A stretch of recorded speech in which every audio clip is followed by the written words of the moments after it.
is Reed from the Cascade sales team, and today I just wanted to walk through this article and add a little bit more color to what it goes through specifically.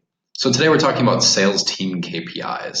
And the way this article breaks it down is it starts by talking about leading indicators and then going through lagging indicators, which if you want more detail about leading versus lagging indicators, we have another supplemental blog post. You can read about that as well.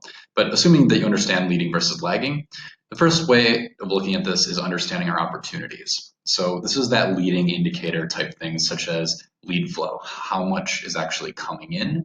What are the different leads that I'm bringing in? Either if it's outbound, how effective are my salespeople at going in and bringing in new quality leads? Or if it's inbound, how much is my pipeline actually generating to my sales staff to take a look? Always very important to see because it helps you qualify how much your salespeople should actually be closing based on what is available to them or how much they should be prospecting.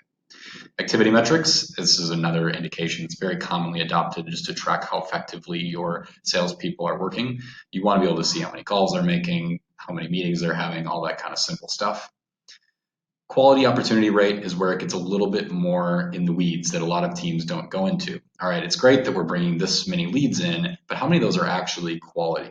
It's important, especially when you have a marketing and sales team working hand in hand, because you can understand if the marketing team's efforts are really bringing in the right kind of leads. Opportunity to win ratio, this is where you can see, is this opportunity actually converting into the kind of lead that we want? Very holistic ratio to look at. Overarchingly, this is how many opportunities are coming in, this is how many are actually going into conversion, therefore we're targeting the right people, we're doing the right kind of things.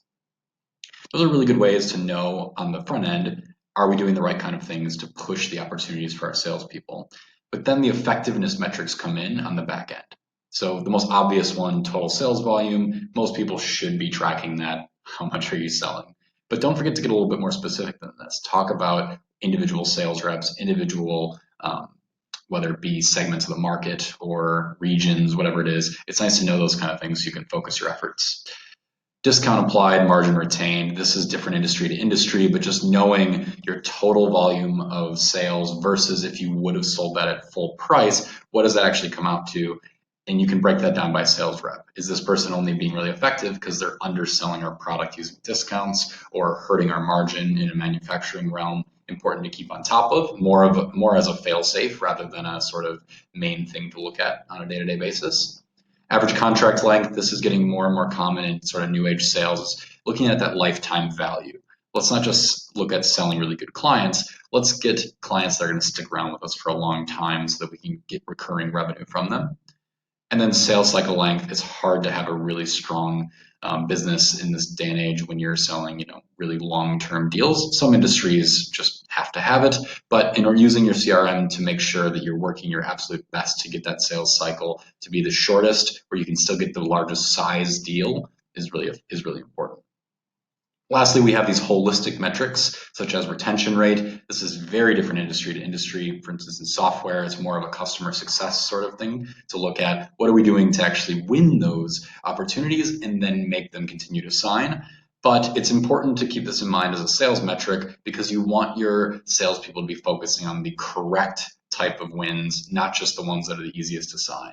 So having your retention rate metric right in front of everybody keeps it relevant to, are these the right people that we're actually signing, that are getting value, continuing to use our services. Lastly, we have this cost to sales volume ratio. This is something that you can never lose sight of. You can sell the most money in the world. If your costs exceed it, you're not going to do very well with it. So always keeping that in mind. There's always a little bit of investigation that has to go in, doing some cost analysis to see what does that sale actually cost for me.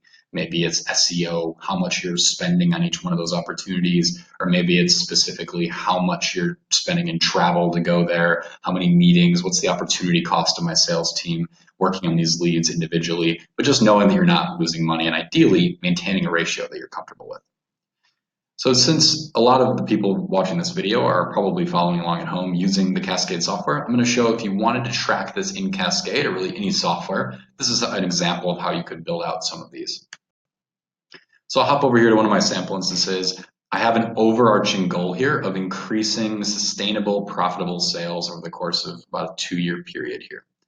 And in order to know if I'm actually accomplishing that, I built out 3 KPIs underneath it, such as increase my total sales volume, reduce my sales volume ratio or cost to sales volume ratio, and then also reduce my lead to close time, or that overarching sales life cycle time.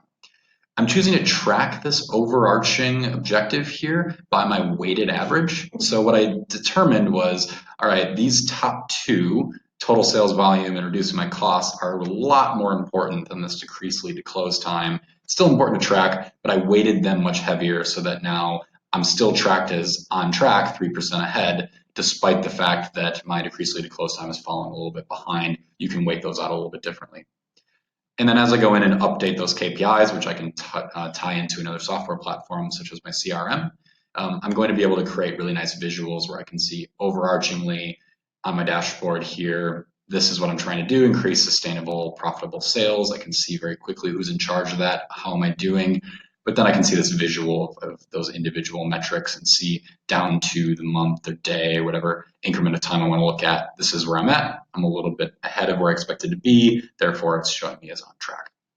Anyway, I hope this is helpful. Please reach out to our team if you have any questions. We'd love to talk to you more about how you can more effectively manage your sales team. Thanks.